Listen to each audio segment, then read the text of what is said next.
Ito yung aming kukuhanin na sitaw. Ayan, ang liliit lang ng sitaw namin. Sige, ayan, si Ugas yung tagadala ko ng gulay. Ayan, Ugas, hawakan mo.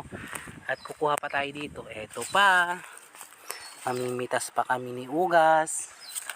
Marami pa ditong mga sitaw kasi eh. Ayan, magugulay tayo ng sitaw. Dito tayo, Ugas, sa kabila. Ikaw din ba, Pacquiao? Halika.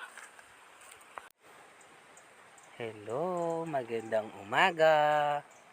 Andito kami ni Ugas sa taniman at kami ay mangunguha ng tanim at mga sitaw. Ayan, namimitas kami ni Ugas.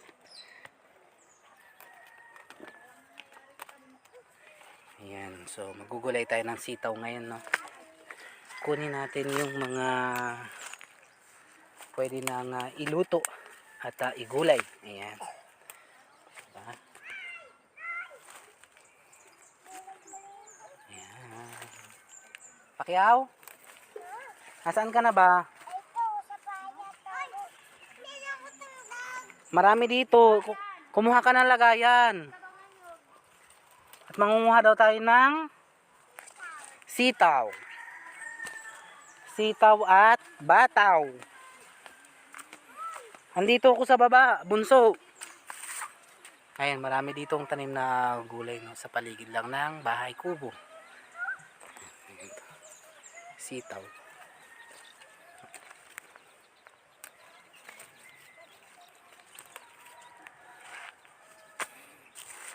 Meron na rin bunga yung okra. Ayan, oh. Anong tawag dito, bunso? Okra. Panggulay ni Ugas at ni Pacquiao. Ayan.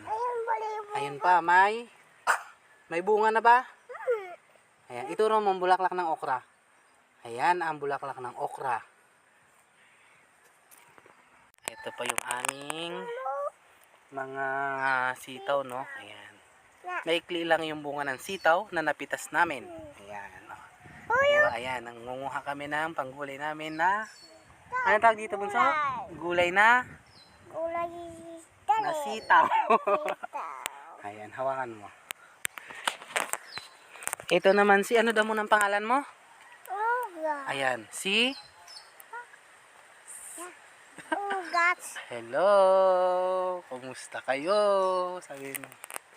Ayun si Ugas ni Pacquiao. Nangunguha sila ng panggulay na sitaw. Ayan, yung kambal.